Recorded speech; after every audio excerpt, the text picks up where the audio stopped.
매거진. 2016년 3월 30일 수요일에 인사드립니다. 김용민의 뉴스 매거진입니다. 다음 달 8일과 9일 이틀 동안 20대 국회의원 총선거에서 처음으로 전국 어디서나 투표가 가능한 사전투표가 이루어집니다. 그리고 닷새 뒤쯤 본투표가 있게 되는데요. 투표함을 개표 시점까지 물샐 틈 없이 보존해야 할 몫이 선거관리위원회에 있습니다. 여러분은 선거관리위원회를 믿으십니까? 이렇게 설문을 붙여보았습니다. 5%만 선관위를 믿는다라고 했고요. 95%는 선관위를 못 믿겠다라고 답했습니다. 선관위에 대한 불신이 극에 달해있다. 이렇게 봐도 무리는 아니겠죠? 오늘 새벽 4시 25분까지 3,109명이 참여했습니다. 이런 의견도 있네요. CCTV도 없고 참관인도 없고 닷새 동안 방치하고 플라스틱 투표함을 보자기 포대식으로다 보쌈하기 편하게 바꿨고 투표함 관리 예산 없이 투표율 올라가는 거 죽기보다 싫어하는 새누리당이 사전투표는 적극 찬성하고 냄새가 너무 나지 않나요? 그냥 고양이에게 생선을 맡기는 게 낫겠습니다. 라는 의견이 있었습니다. 또 다른 누리꾼 반응 보면은 이번에는 사전선거 안 합니다. 믿을 수가 있어야지요. 이런 의견 남겨주셨습니다. 반드시 알아야 할 뉴스로 이어가 보겠습니다.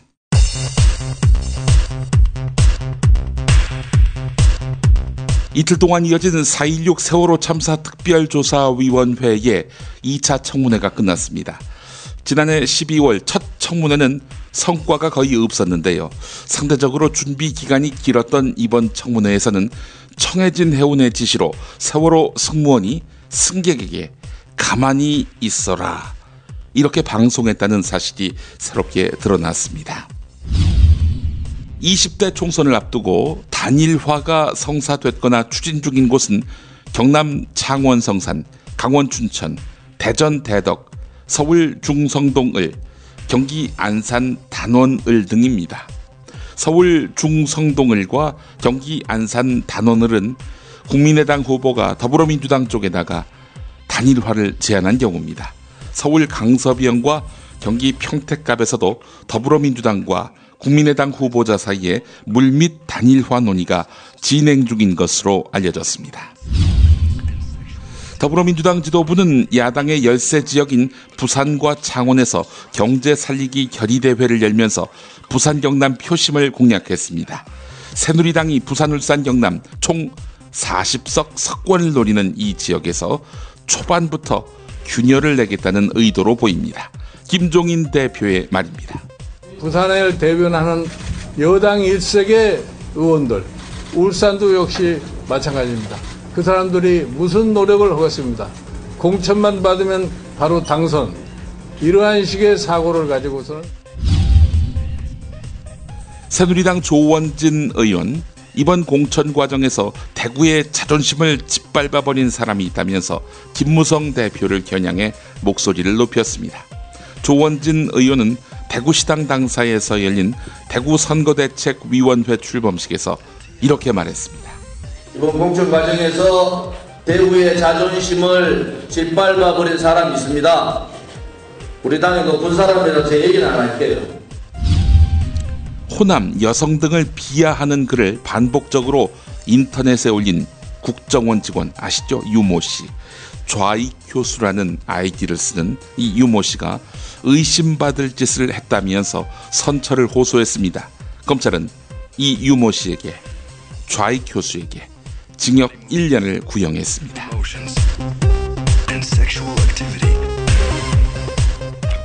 김용민의 뉴스 매거진 광고 듣고 오겠습니다. 안녕하세요. 조광래 중고차 대표 조광래입니다. 중고차 하면 조광래, 조광래 하면 중고차. 중고차를 믿고 거래할 수 있는 조광래 중고차입니다. 대표번호 1800-9538. 다시 한번 1800-9538. 오늘도 웃는 하루 보내세요. 고맙습니다.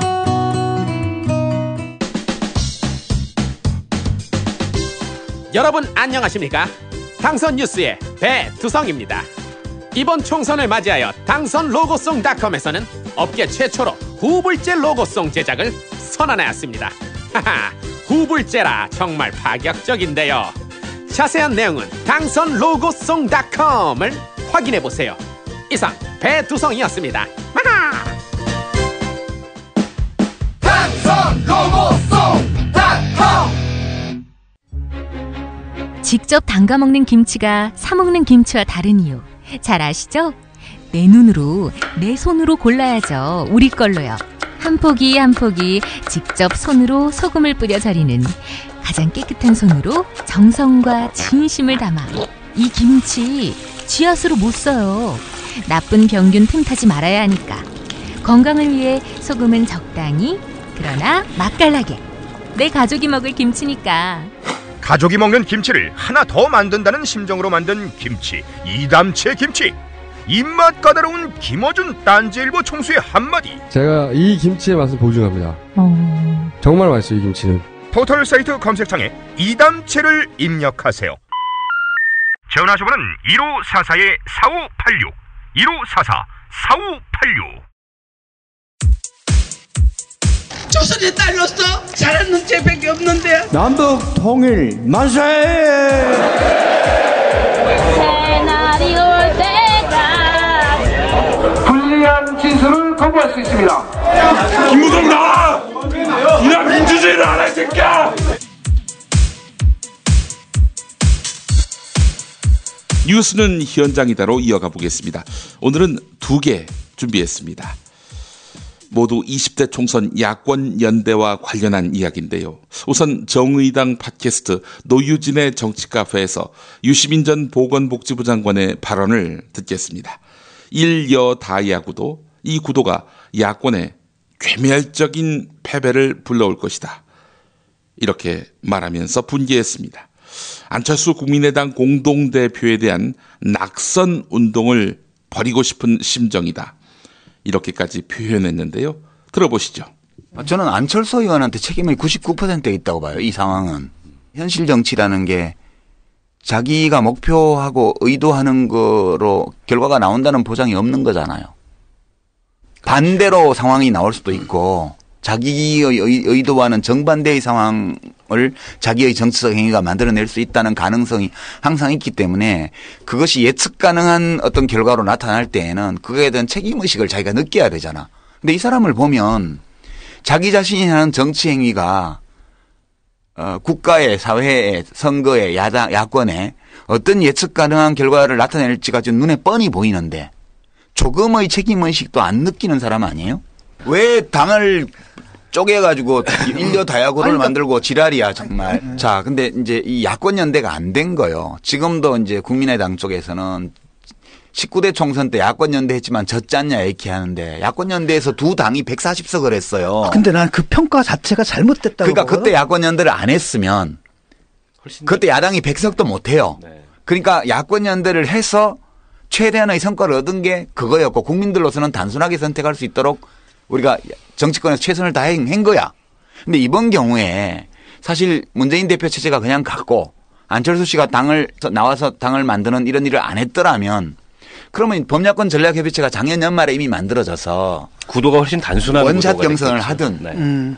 아니면 뭐 공천권을 다 그 전략협의체에 이양해서 거기서 안심번호 경선을 시켜서 뭐 경쟁력으로 경선을 하든 뭘 해서 여야 단일 구도가 됐을 거라고 지금. 그러면 인물에서 안 뒤지고 영입도 더 잘 됐을 거야 이렇게 되면.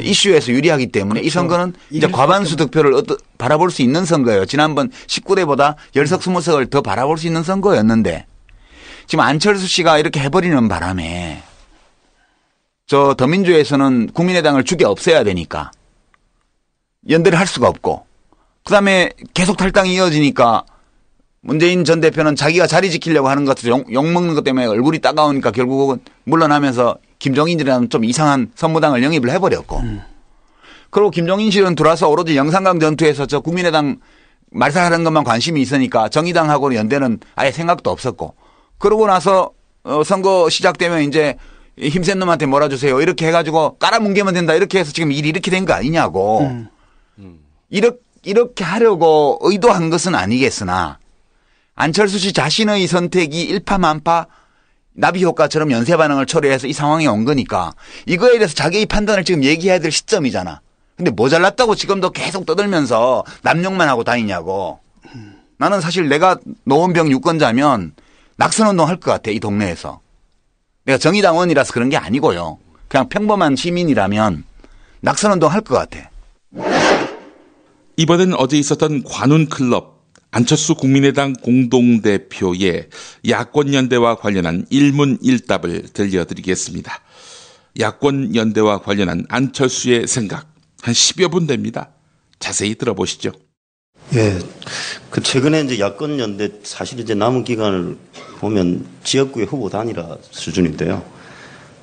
거기에 대해서 계속 그 공식적으로 반대 입장을 강하게 표명하고 계시고 심지어 이제 지역구에서 후보 단일화를 한 당원에 대해서는 법적 조치까지 취하겠다 이런 입장까지 밝히셨는데 이건 뭐 선거 기간 끝내 관철이 됩니까?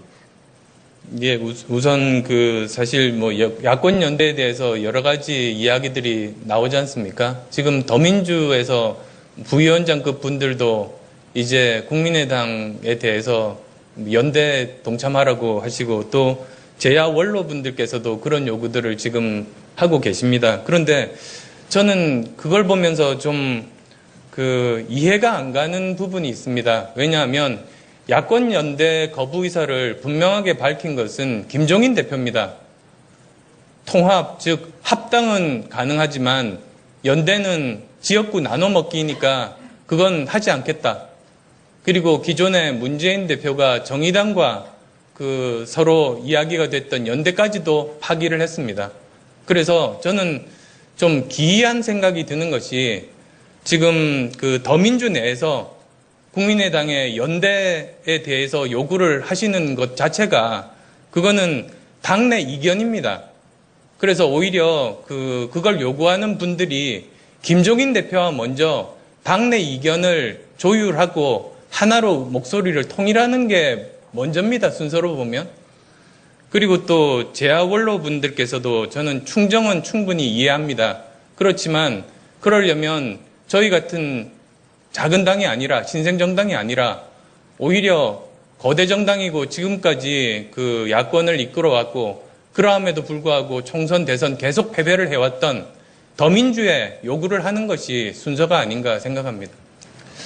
이 야권 문제는 그런 뭐 논란과 명분의 문제이기도 하지만 총선 이제 판에서는 또 현실의 문제이기도 합니다. 지금 수도권이 122석으로 늘어났는데 이 중에서 3당이 경합하는 곳이 104곳입니다. 그리고 19대 총선 때 보면은 그때 이제 112곳인데요. 그 중에 야당이 10% 이내로 이긴 곳이 43곳입니다. 거의 40%에 육박하죠. 그리고 뭐 서울만 보면은 5% 차로 당선된 곳이 15곳이나 됩니다. 그래서 현재와 같은 그 지역구, 수도권에서의 지역구의 후보 단일화가 이루어지지 않을 경우는 결과적으로 국민의당은 열심히 할수록 새누리당의 압승을 돕는 게 된다. 물론 새누리당이 압승하는 게 꼭 나쁘진 않지만 어쨌든 뭐, 여야든 거대 기존 정당을 견제해야 된다고 말씀하신 건데 결국 이런 결과가 되는데 이런 부분이 현실화되면은, 국민의당의 선거 결과 못지않게 소위 야권 연대 실패에 따른 여당의 압승에 대한 책임론도 제기될 것 같은데 이 부분에 대해서는 어떻게 생각하십니까? 예, 저희들 지지자층에 대해서 아까 말씀을 드렸습니다만 그 구성이 다릅니다. 기존의 거대 양당 체제가 바뀌어야 된다는 그 정말 신념을 가지신 분들이 국민의당 지지자십니다.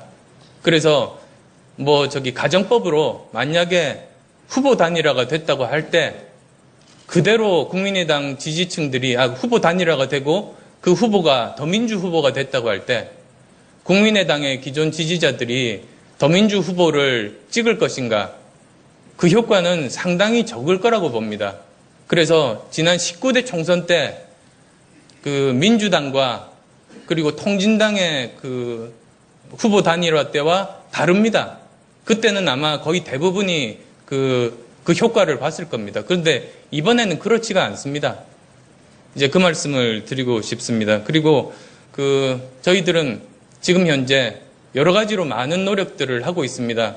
비록 정치 신인들이 많아서 인지도가 낮을지라도 남은 기간 동안 최선을 다하면 정말 기적, 정치 혁명이 일어나는 경우들도 경험했습니다. 그런 최선의 노력들 다하겠습니다. 정당이 뭐 후보를 내서 경쟁을 하는 건 뭐 당연한 권리이자 뭐 그렇긴 한데요. 야권 연대 측면에서 보면 실제로 당선 가능성이 거의 없는 이런 사람들을 박빙의 지역에 후보를 내므로 인해서 그 결과가 바뀌는 경우가 생길 가능성이 높고요. 특히 예를 들면 뭐 특정인을 금명하긴 그렇지만 호남 지역에서 경선에서 탈락한 후보를 서울의 구로갑 지역에 냈는데 그게 굉장히 박빙 지역입니다.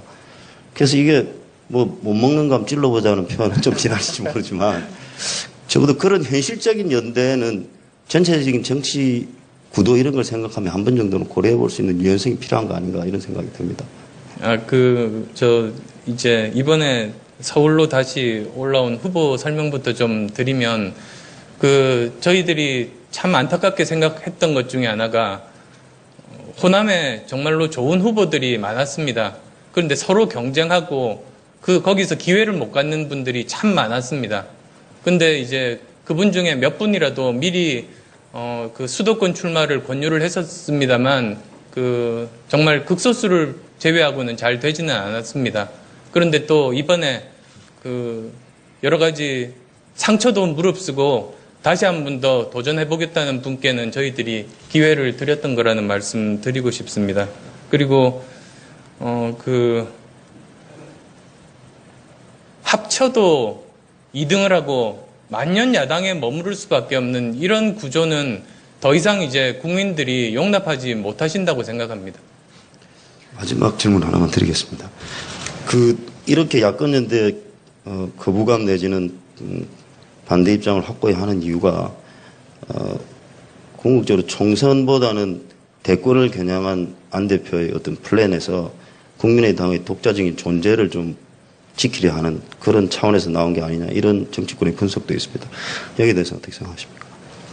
예, 제 머릿속에 지금 아까 말씀드렸지 않습니까? 지금 한참 선거운동해서 머릿속에 비어있다고 말씀을 드렸는데 정말 제 머릿속에 대선은 들어있지 않습니다. 어떻게 하면 이번 총선을 거쳐서 국민의당이 자리 잡고 그래서 3당 정립체제가 돼서 대한민국 정치 구조를 바꿀 수 있는가? 거기에 저는 모든 것을 걸었습니다. 그 생각밖에는 없습니다.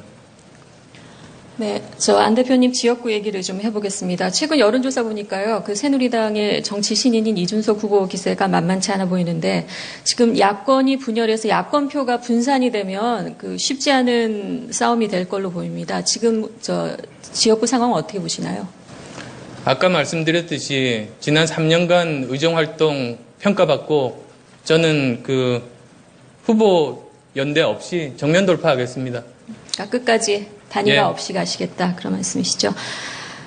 근데 지역구를 그렇게 끝까지 단일화해서 단일화 안 하고 단독으로 가셔서 이제 하셨는데 만에 하나라도 정치 신인한테 졌다. 아까 총선 결과가 안 좋으면 국민 눈높이에 맞는 책임을 지겠다고 하셨는데요. 지역구에서 만약에 떨어지게 되시면 어떤 정계 은퇴나 이런 것까지 다 감수하실 생각이 있으십니까? 겸허하게 결과 받아들이겠습니다. 그리고 이제 전체적인 선거 결과에 대해서는 제가 국민 눈높이에 맞는 책임지겠다고 말씀드렸습니다. 국민 눈높이가 어떤 눈높이인지 지금까지도 계속 그랬었습니다. 어쨌든 지역구에서 지시면 그게 안철수, 그러니까 개인에게도 타격이지만 국민의 당 자체에도 가장 큰 타격이 되지 않을까요? 그래서 최선을 다해서 하루를 한 달처럼 쓰면서 지역구 그리고 또 수도권 의원들 지원까지 열심히 하겠습니다. 예, 야권연대 반대 이유와 관련해서 한 가지 더 여쭤뵙겠습니다. 그 국민의당을 창당하실 때 더민주의 친노 패권에 반대하며 만들었다 그렇게 천명하신 적이 있는데 그 반대로 친노 패권주의가 사라지면 통합할 명분이 생기는 게 아닙니까? 적어도 후보 간 연대나 후보자 간 단일화에 대해서는 반대할 명분이 없는 거 아닌가 그런 지적이 나옵니다. 제가 그 어떤 특정 계파에 대해서 공식적으로 발언한 적은 없습니다. 아마 그걸 또 해석을 해서 따옴표를 붙이신 경우들을 제가 보기는 했습니다만 제가 특정 계파에 대해서 그렇게 거명한 적은 없다는 말씀부터 드리겠습니다. 그리고 그 당대당 연대는 없다고 분명하게 말씀드렸고 여러 가지 그 논란들이 있었습니다만 지금까지 계속 지켜왔습니다. 그리고 또 그 지역구별로 후보들끼리 단일화하는 것에 대해서는 맡기는 힘들다는 말씀도 했습니다. 최근에 이제 법적 조치에 대해서 말씀을 드렸는데요. 그 부분은 무엇이었었냐면 공천을 받고 나서 등록을 하지 않은 겁니다. 그런데 그렇게 되면 그것 자체가 다른 후보의 기회를 박탈하는 겁니다. 그리고 그것이 피치 못할 사정이 아니라 예를 들면 단일화를 위해서 공천을 받아놓고 등록을 포기한 사람 같으면 그건 법적인 조치까지 검토하겠다는 그런 뜻이었습니다. 한편 더불어민주당 김종인 대표는 국민의당 안철수 대표가 야권연대 불발의 책임을 자신에게 돌린 것을 정면으로 반박했습니다.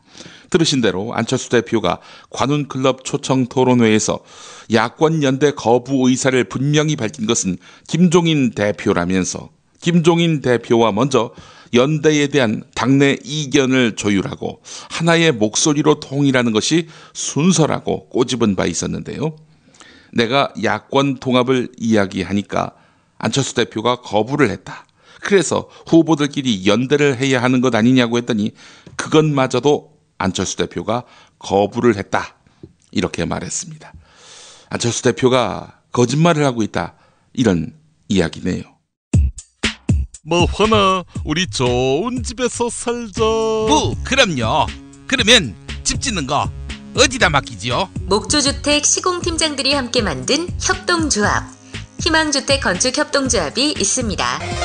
맘 믿을 수 있겠나? 예, 정말 요즘 부실하게 집 짓는 사람들이 많아서 좋은 품질, 튼튼한 주택 이것은 희망주택 건축협동조합의 자존심입니다. 뭐 거기가 어디라고? 홈페이지 연락처 좀 알려줘봐요. 인터넷 홈페이지 hmcoop.co.kr 또는 전화 1800-8507입니다. 목조주택 시공 전문기업 희망주택 건축협동조합 희망의 집을 짓겠습니다. 박혜원 경위님 듣고 있습니까? 이재황입니다. 절대로 포기하지 마십시오. 아무것도 할 수 있는 게 없어요. 절망이에요. 그래도 포기하면 안 됩니다. 먼저 몸을 챙기셔야 합니다. 어떻게 하면 되죠? 알려주세요. 일단 전창걸닷컴에서 새싹당 공차를 주문하. 남자들은 꼭 남자는 이지영 형사님, 전창걸닷컴에서 새싹당 공차. 열쇠는 새싹당 공차였어.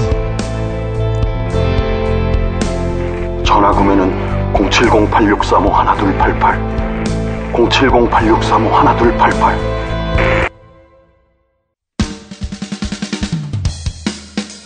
여보, 나 오늘 우리 집하고 아버님 댁 화재보험 가입했어. 뭐라고? 아이, 놀라지 마. 다 합쳐서 월 10,000원이라고. 월 10,000원 화재보험 카페에서 가입한 거라니까. 월 10,000원 화재보험 카페에서 집 2채를? 남들은 집 한 채를 30,000원에서 40,000원에 가입하던데? 화재와 배상 책임은 기본이고 도난, 보이스피싱까지 보장해준대. 정말?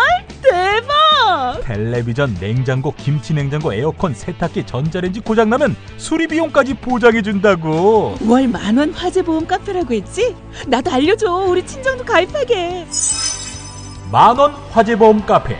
전화번호 02849-9730. 한 집이 가입해도 또 두 집이 가입해도 월 10,000원인 화재보험 카페 02-849-9730으로 전화하시면 10년차 베테랑 손해보험 전문 설계사가 연중 무휴 상담해드립니다. 메모 못하셨나요? 전화번호 02-849-9730. 식당, 다중이용업소, 공장, 교회, 사찰 등 모든 업종의 화재보험과 배상 책임보험도 상담해드립니다.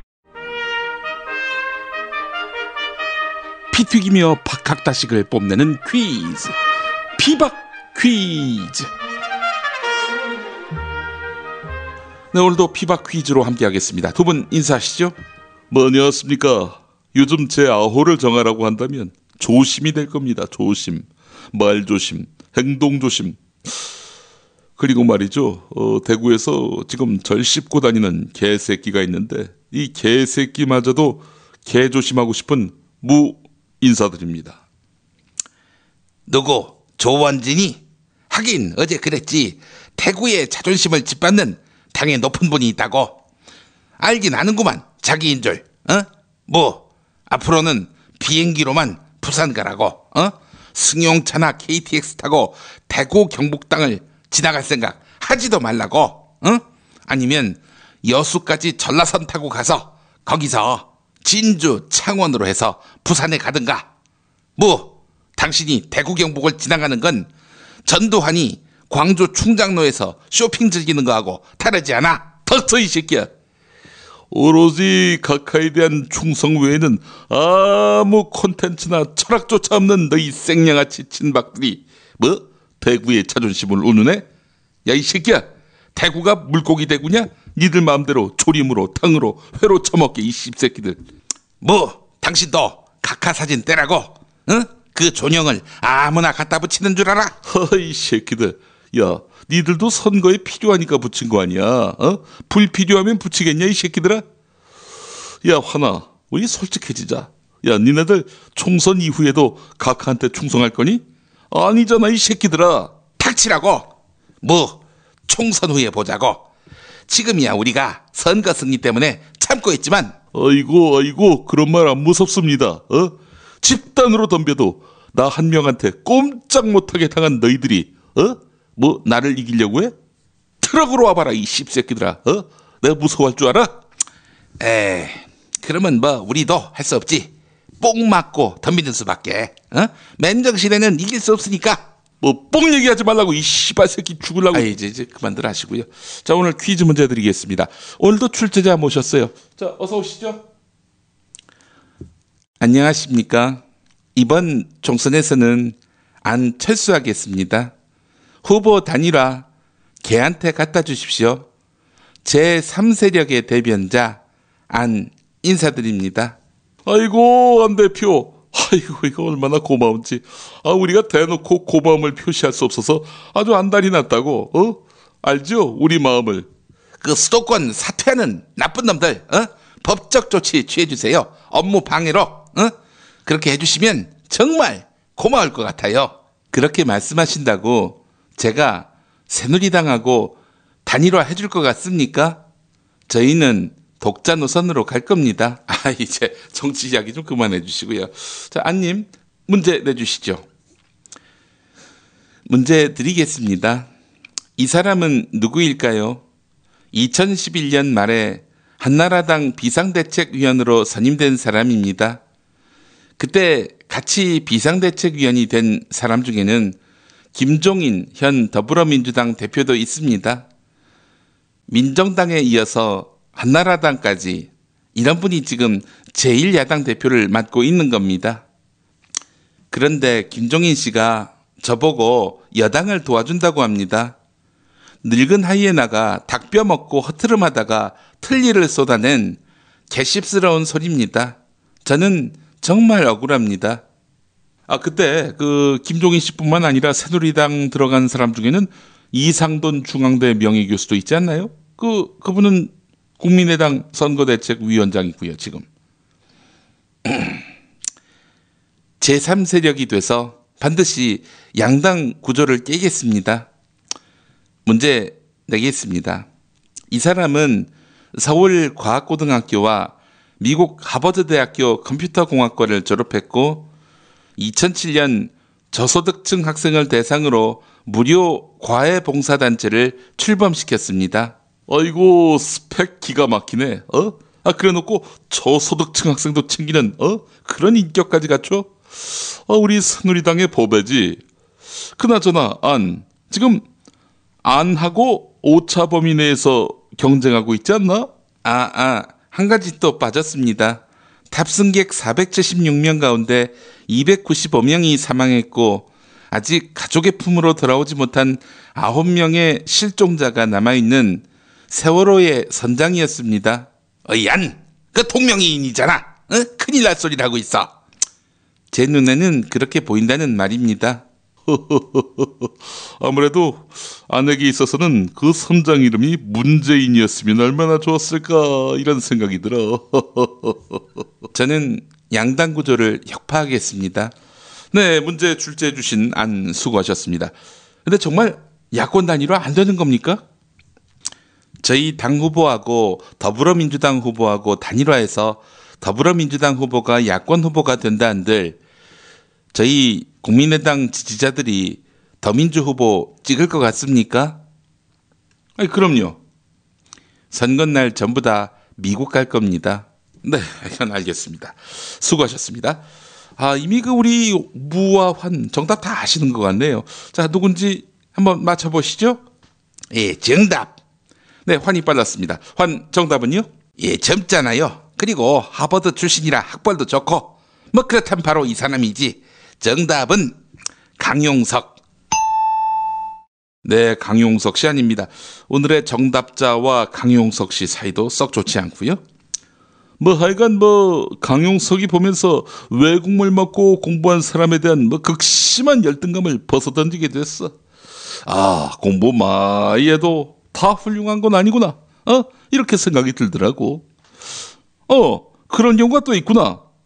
야, 환, 어딜 봐, 이 새끼야. 네 얘기야, 이 새끼야. 미국 위스콘신대에서 공부했다는 저 환 새끼. 위스콘신대 출신들은 알까?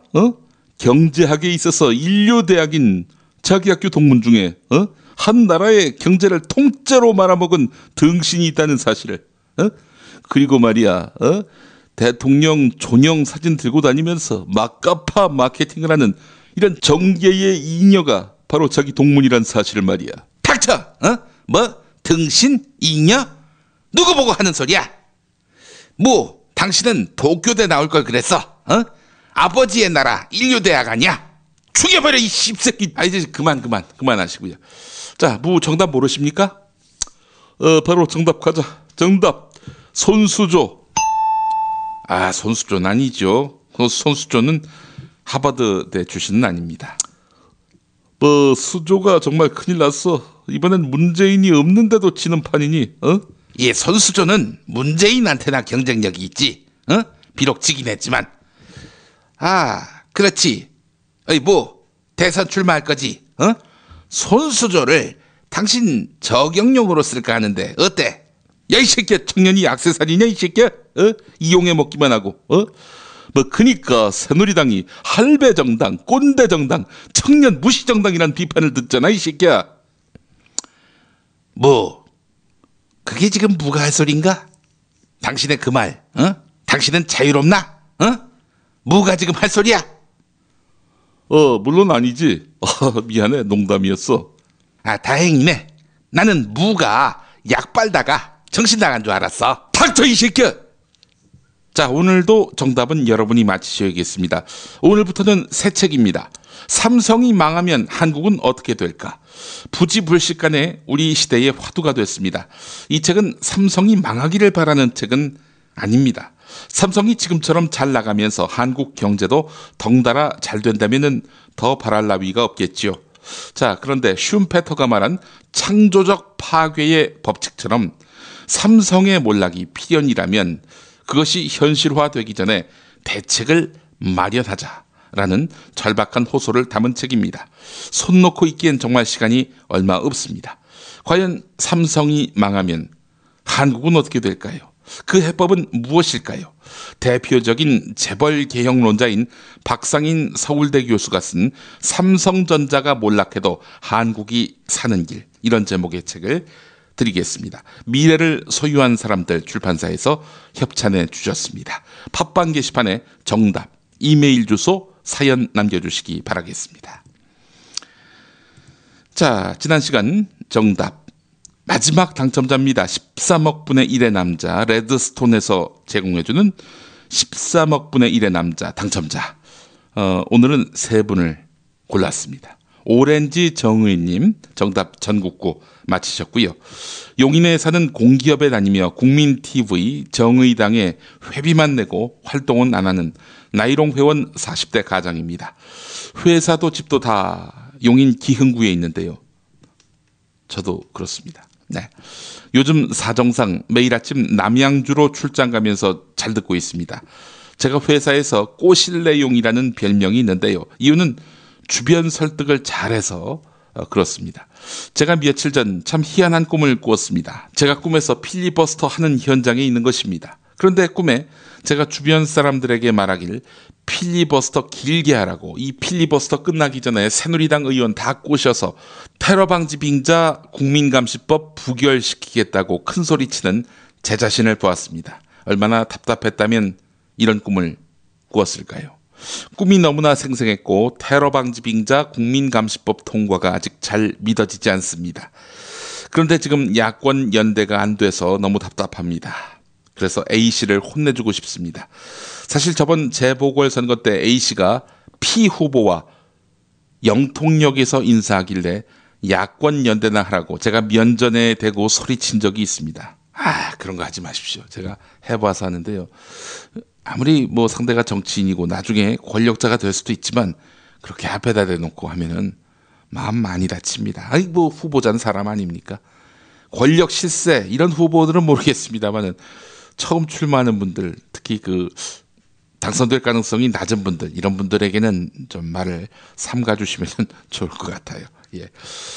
자, 이번 13억 분의 1의 남자 책이 마지막이라 하기에 글을 올립니다. 꼭 읽어보고 싶습니다.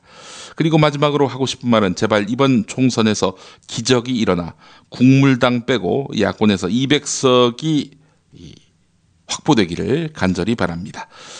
제가 소개 안 되더라도 노동자를 사랑하는 이완배 기자님께 경제의 속살 정말 고맙다고 꼭꼭꼭 전해주세요 라고 하셨습니다. 감사합니다.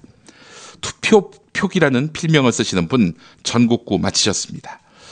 편집 디자이너로 일하고 있는 여성입니다. 저는 휠체어를 타는 장애 여성인데요. 20대 비례 후보들을 보면 갑갑합니다. 당선권에 있는 장애인 후보가 한 명도 없습니다. 20대에는 장애인이 국회에 없을 것 같아요.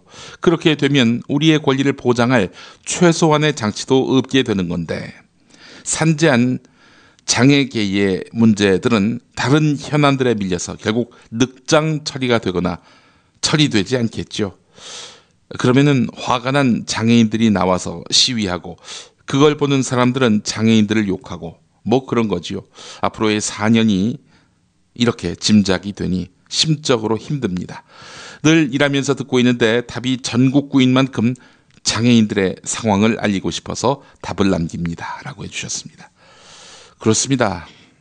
참 뭐 선거 결과에 다들 주목할 텐데 저는 선거 결과를 넘어서 이번에 공천된 사람들 면면을 보면은 아이고 희망이 보이겠나 싶어요. 네.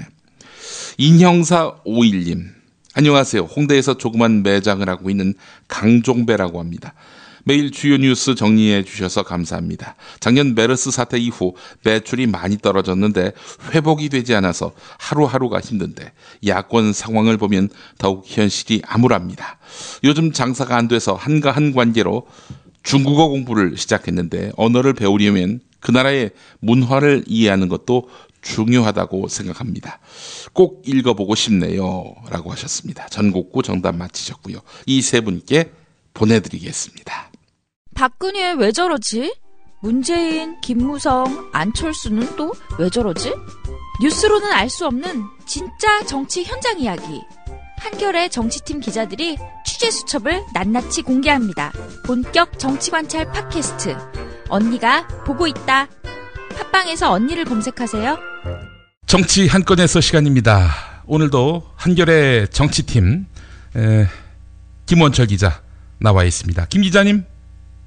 네, 안녕하세요. 예. 자, 오늘 첫 소식 어떤 뉴스 준비하셨습니까? 예, 노회찬 후보가 후보 단일화에 성공했습니다. 예. 소식 중심으로 그 야권 후보들 간의 단일화 소식을 한번 좀 짚어보려고 하는데요. 예. 오늘도 안철수 대표는 그 관훈 토론회에 나와서 후보 연대 없이 정면 돌파하겠다. 본인의 지역구에 대해서 그렇게 얘기를 했는데 예. 어쨌든 뭐 중앙당의 입장과는 달리 지금 지역에서는 후보들끼리 단일화가 조금씩 이루어지고 있습니다. 지금 그 중앙당 입장에서는 이제 정당 득표율을 높이기 위해서 지역구 후보들이 홍보의 최전선에 서 있는 거 아니겠습니까? 예. 열심히 완주를 해주기를 바라는데 지역 후보들 입장에서는 어차피 당선 가능성이 없다면 이 단일화에 응하는 것이 어떤 비용적인 문제나 정치적인 미래나 이런 걸 봤을 때 소위 말해서 남는 장사일 수 있거든요. 예. 그러다 보니까 이제 구체적으로 결과치가 나오는 상황에서는 조금씩 단일화가 되고 있습니다.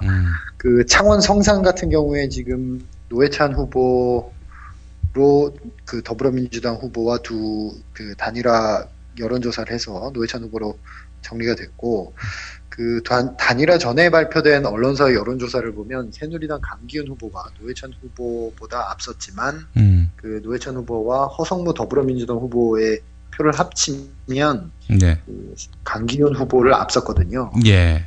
그래서 이제 단일화가 이루어졌기 때문에 아무래도 새누리당 후보를 앞서지 않겠는가 이런 기대가 있는 게 사실이고요. 예. 그 창원 성산 같은 경우에 조금 특이한 지역구인데 여기가 그 창원 국가산단에 입주한 기업들이 많습니다. 대기업, 중소기업 소속 노동자들이 많아서 진보 성향 재선 국회의원 권영길 의원이죠. 예. 권영길 의원이 여기 출신이고 그리고 유권자들 성향이 그렇게 보수적이지 않습니다. 그래서 희망을 걸어볼 만하고 또 하나 특기할 만한 점은 여기가 지금 그 이만기 새누리당 후보하고 김경수 더민주 후보가 김해을에서 붙고 있지 않습니까? 글쎄 말입니다.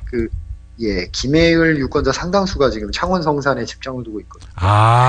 두 선거구가 사실상 동일한 생활권이기 때문에 예. 지금 창원 성산에서의 어떤 바람이 김경수 후보에게도 좀 힘이 되지 않겠는가 이런 분석을 야권에서 하고 있습니다. 예. 특히 여기 김해을이나 저기 창원 성산이 다 새누리당 이 현역 의원인 곳이기 때문에 예. 이곳에서 야권이 승리를 한다면은 단순 2석을 얻는 것이 아니라 4석을 얻는 효과가 있기 때문에 야권 입장에서는 굉장히 중요한 승부처라고 할 수 있겠습니다. 그러네요. 보니까 예. 네. 자, 일단 그 정의당 그리고 더불어민주당은 일단 그 양당이 단일화의 의지가 있어 보입니다. 물밑에서는 적어도 지도부와는 무관하게 말이죠. 자, 그렇다면은 지금 그 최대 문제는 국민의당인데 국민의당과의 연대 이거 어떻게 전망할 수 있을까요? 어제 안철수 공동대표가 관훈 토론회에 나와서 그 질문을 받았어요. 그 예. 질문에 대해서 뭐라고 얘기했냐면 예. 지역구별로 후보들끼리 단일화하는 것에 대해서 막기 힘들다. 이렇게 얘기했어요. 이게 선거구 단위의 단일화는 허용하겠다는 입장을 밝혔는데 예. 그러니까 이제 며칠 전 보도와 좀 입장이 다른 것처럼 보이잖아요. 예. 그래서 거기에 대해서 기자들이 질문을 했더니 이게 그 단일화를 할 거면서도 공천장을 받아놓고 단일화에 응하고 아예 후보 등록을 안 해버리는 사람들이 있는데 예. 그런 식이라면은 오히려 다른 사람들의 기회를 뺏은 거 아니냐. 그런 행태에 대해서는 진짜 우리가 징계를 하겠다 이렇게 얘기를 한 것이지 예. 그런 식으로 후보들 간에 지역에서 단일화하는 거를 전부 징계하겠다 이런 취지로 한 얘기가 아니다. 이렇게 얘기를 했어요. 와전됐군요. 그러니까 이게 뭐 지금 안철수 의원의 설명이 진실이라면 약간 그 말이 전해지는 과정에서 약간 왜곡이 있었던 것 같아요. 예. 그러니까 국민의당 입장에서는 어차피 단일화를 할 거면서 우리 당 경선에 뛰어들어서 우리 당이 다른 후보들의 기회를 뺏고 후보 등록도 안 하고 단일화 응해버리고 이런 식으로 하면은 이게 일종의 우리 회사 입사도 안 할 거면서 면접은 왜 보러 왔냐 뭐 이런 식이 되는 거죠. 예. 그런 얘기를 했던 것이다. 이런 식으로 설명을 해서 후보들끼리 지역구에서 단일화하는 거는 뭐 가능하지 않은가 이런 전망을 할 수 있을 것 같아요. 다만 그 당대당 연대에 대해서는 없다고 분명히 다시 한번 얘기를 했고요. 그러면서 야권 연대 거부 의사를 밝힌 것은 더불어민주당 김종인 대표다. 그리고 더불어민주당이 야권의 큰형님인데 야권 연대를 이뤄나가는 어떤 책임, 그리고 당내 이견을 조율하고 자기들에게 손을 내밀고 이런 것들은 다 더불어민주당이 주도권을 갖고 해야 되는 거 아니냐. 그래서 하지 않는데 자기들이 어떻게 하느냐 이런 취지로 얘기를 했어요. 일리 있는 얘기입니다. 예. 뭐 새겨들을 부분이 있죠. 예. 관훈 토론회에서 예. 총선 목표를 구체적으로 얘기했습니다. 총선 목표를 구체적으로 얘기했는데 최대 40석을 얘기했어요. 예, 구체적으로 호남 20석, 그리고 정당 지지율 20% 이상을 얻어서 비례대표로 10석, 그리고 수도권 충청권에서 8석 이상 해서 최대 40석을 목표로 하고 최소한으로는 교섭단체인 20석을 목표로 하겠다. 이렇게 얘기를 했는데 가능하겠어요? 40석은 뭐 당연히 어려울 것 같고요. 교섭단체는 이제 호남에서의 선전 여부에 따라서 가능할 수도 있을 것 같은데 지금 이 총선 결과에 대해서 그럼 책임지겠냐 질문이 나왔는데 거기에 대해서는 국민 눈높이에 맞는 책임을 지겠다 이렇게 얘기를 했어요. 예. 이 워딩은 지금 몇 달 전에도 했던 얘기거든요. 예. 지금 국민 눈높이에 맞는 책임이라는 굉장히 모호한 얘기잖아요. 예. 예, 이 얘기를 계속 반복하고 있는데 예. 그래서 기자들이 또 구체적으로 물어본 거죠. 목표를 미달하거나 그 지역구에서 낙선할 경우에 예. 정계 은퇴까지 감수하겠느냐 네. 이렇게 물어봤는데 뭐 겸허하게 결과를 받아들이겠다. 이것 역시 좀 애매모호한 답변으로 피해가는 그런 모습을 보였습니다. 예. 대신에 그 대선 관련해서 질문을 좀 했는데 예. 안철수 대표는 제 머릿속에 대선은 들어있지 않다. 이번 총선을 통해서 국민의당이 자리 잡고 3당 체제가 정립되는 것이 나의 소명이다. 이런 식으로 일단은 부인을 했습니다. 예. 애매합니다. 뭐든지 이런 그 선거 국면에서는 없는 말도 지어내는 게 사실 통상 그러한데 말이죠. 그래야 지지자들에게 뭐 그 가슴에 불을 지르기도 하고 말이죠. 또 뭔가 액션하게끔 동기가 되긴 하는데 여전히 뭐 선문답을 하는 것 같아서 뜨뜻미지근합니다. 느낌에. 지금 뭐 세게 얘기할 상황이 아니겠죠. 지금 불안하기 때문에. 예.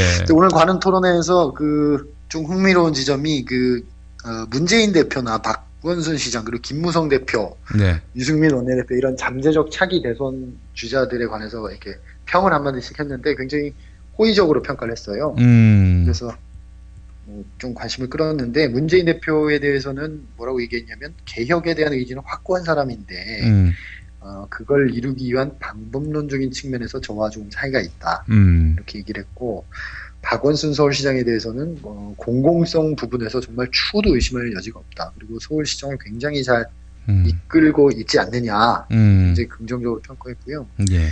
김무성 대표에 대해서도 뭐 굉장히 호탕한 분이다. 그리고 아주 오랜 경험과 연륜들이 있으셔서 정치 발전에 많은 역할을 해오셨다고 본다. 약간 의례적인 얘기고요. 예. 유승민 원내대표에 대해서는 이제 개혁 보수의 상징이다. 이렇게 규정을 했고, 예. 새누리당이 여러 가지로 이런 강고한 지지층을 가졌던 부분이 이 개혁 보수층들을 새누리당이 이렇게 끌어안고 있었기 때문에 그랬던 것인데 이번에 유승민 원내대표가 내쳐지는 모습을 보면서 그런 부분에 좀 균열이 있지 않겠냐. 예. 이런 얘기를 했습니다. 박근혜 대통령에 대해서는 애국신에 대해서는 추호도 의심하지 않는다. 아니 왜 이런 거예요? 네. 이런 말은 대체 뭐 하라는 건지. 예? 그렇게 얘기를 하면서 예. 이제 뭐 사고방식과 리더십이 1970년대에 머물러 있어서 대한민국을 발전시키는 데 좀 부족한 리더십이다 이런 식으로 비판을 하긴 했습니다. 예, 이 포지션을 확실히 하겠다 이번 총선에서 이렇게 말한 거 아니겠습니까? 이게 그렇죠. 야권의 패배만은 막아야 한다라고 생각하는 시민들을 열받게 한 거고요. 일단 안철수 대표의 그 어제 발언을 토대로 봤을 때 후보별 개별적 연대 단일화 이거는 뭐 이제 급물살을 타게 되겠네요. 예, 부분적으로 많이 이루어질 것 같고요. 노회찬 의원이 단일화가 됐고, 춘천에서도 허영 더민주 후보로 단일화가 됐고, 예. 이런저런 수원정에서도 지금 실무당 간의 구성이 단일화 논의가 이루어지고 있거든요. 예. 그래서 야권 지지자분들이 원하는 수준만큼은 되지 않겠지만 투표용지 인쇄 전까지 어느 정도 진척이 있지 않을까. 그리고 이게 또 한번 시작되기 시작하면은 좀 바람을 탈 수도 있고요. 단일화에서. 예. 그런 부분을 조금 기대해 보실 수 있겠습니다. 예. 하여간 야권 단일화 이게 안 돼 가지고 선거에서 진다. 이러면은 이거는 정말 앞으로 대선이고 뭐고 정치적 미래가 없는 거 아닙니까? 그 누구라 할지라도 말이죠. 그렇죠. 예. 지지자들 입장에서는 굉장히 분노가 심할 것이고요. 거기에 대해서 누군가가 책임을 결국 묻지 않겠습니까? 지지자들이. 예. 그런 부분에서 굉장히 타격이 있겠죠. 네. 제가 정치바의 아이디어를 좀 하나 드리고 싶은데 말이죠. 예, 주십시오. 또 우리 김원철 기자님이 또 예지력이 있으시고 또 우리 김태규 기자의 꼼꼼함, 우리 또 언니가 보고 있다 팟캐스트에 나오는 기자들의 이런 아주 디테일함, 이런 것들을 토대로 해서 말이죠. 매일같이 이 흐름, 이 형국에서는 새누리당 몇 석, 더불어민주당 몇 석, 국민의당 몇 석, 정의당 몇 석, 이렇게 한번 여론조사를 토대로 저희가 판세 분석을 매일매일 업데이트하면 재밌겠다 그 말씀이시죠? 예, 그러니까 그냥 글로 장황하게 하는 것보다도 딱 새누리당 내일 당장 선거가 치러지면은 몇 석, 국민의당 몇 석, 이런 거 한번 해보면 어떨까 싶어요. 재밌네요. 사랑의 온도계 모금에 따라 올라가듯이. 글쎄 말입니다. 아니 우리 얼추 봤을 때 어떻습니까? 지금 새누리당, 더불어민주당, 국민의당, 정의당 아마 한번 이 자리에서 우리 김원철 기자가 한번 좀 때려 맞춰 보시겠습니까? 한번 해보세요. 지금 현재 상황에서 저는 190석 이상을 능히 할 거라고 생각하고요. 새누리당이 200석도 손쉽게 그렇게 어려운 목표는 아니다. 이렇게 생각하고 있고, 왜냐하면 새누리당이 지금 목표가 160석이다 이렇게 얘기하는데 전형적인 엄살이고요. 이거는 전형적인 엄살이고요. 산수를 해봐도 지금 수도권이 112석인데 여기서 야권이 한 80석 정도를 가져와야 거의 이제 서로 균형을 맞추는 수준이 될까 말까인데 그 반대가 될 확률이 크고 그 반대보다 못할 확률이 크고 지금 단일화 없다면은 수도권 112석 중에 한 10여 곳 정도 빼곤 전패한다고 지금 보고 있거든요. 자, 좋습니다. 새누리당 190석, 더불어민주당 몇 석? 더불어민주당이요? 예. 새누리당이 190석을 하면은 더불어민주당은 한 100석 남짓 하지 않겠습니까? 100석 남짓. 그리고 국민의당 20석 남짓? 20석 남짓. 너무 적나요? 예. 그렇죠. 그렇게 하면 거의 다 되는 거 아닙니까? 그죠? 정의당은 한 석도 못 얻습니까? 아니요, 정의당 10석 정도 하고 이 정도로 구성되지 않을까요? 예. 정의당과 국민의당 합쳐서 한 30석.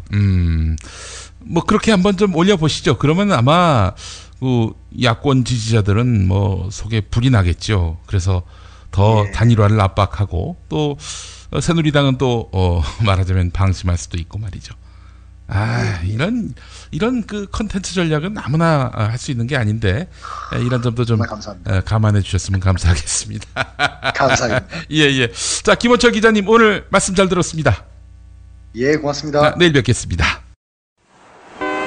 자기는 정말 훈남이고 자상하고 스마트한데 그런데 잠잘 때는 아니야.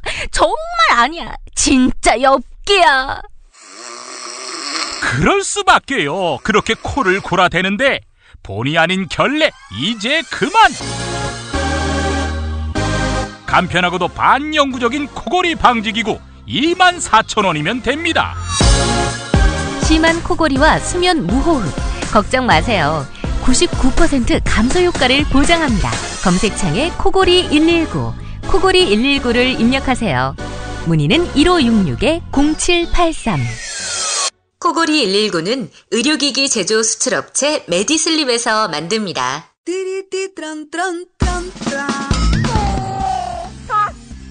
스마트폰, 물통, 무료지, 아이패드, 패스트푸드 음식. 승용차 안이 지저분해요. 이게 섞이지 않도록 몽땅 넣을 수 있는 멀티 포켓 어때요? 한 손으로 스마트폰 보면 팔이 아파요. 목에 거는 스마트폰 거치대, 이거면 고민 끝. 우와, 아이디어 장렬. 어디서 살 수 있어요? 즐거운 아이디어, 재미있는 쇼핑몰 재미월드요.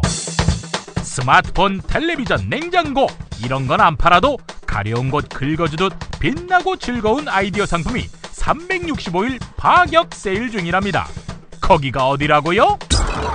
재미월드입니다.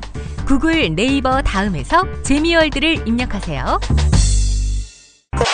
공화국 참치 논평. 구이동 대양 참치를 맛보지 못한 국민 여러분은 진정한 참치 맛을 보기 위한 강도 높은 중대 조치를 취했을 계획을 표명하시고 곧장 구이동으로 달려오시기 바란다. 참치에 대한 체질적인 거부감과 적개심을 노골적으로 드러내는 분도 구이동 대양 참치에 오시면 추호도 용납할 수 없는 포악무도한 폭식 행위를 자행할 것이다. 구이동 대양 참치. 월요일 참치데이 이벤트, 화요일 참치머리 서비스로 함께합니다. 주차장 걱정 마시고요. 대중교통은 서울 지하철 2호선 구의역 2번 출구에서 5분 거리입니다. 대양 참치 구의점 02-455-8087.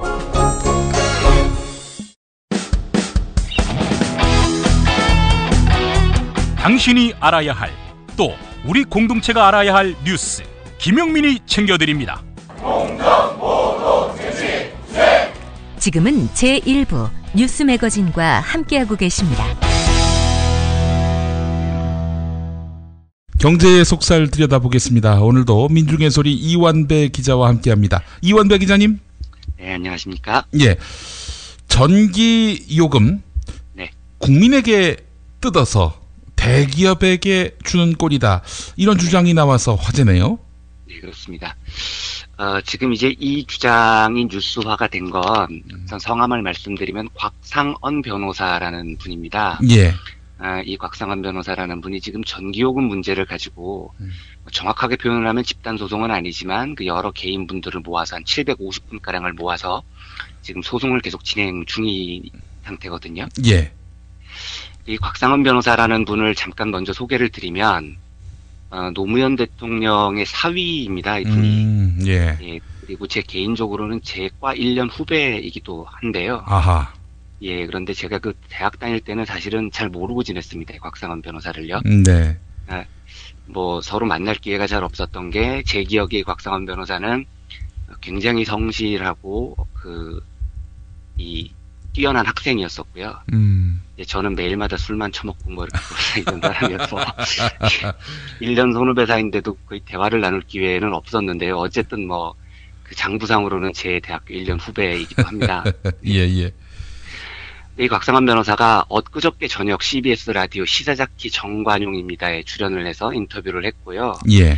제가 그 인터뷰는 듣지 못했는데 어제 오전에 이 기사가 이제 올라왔더라고요. 그래서 이제 그제서야 인터뷰 내용을 봤는데요. 예.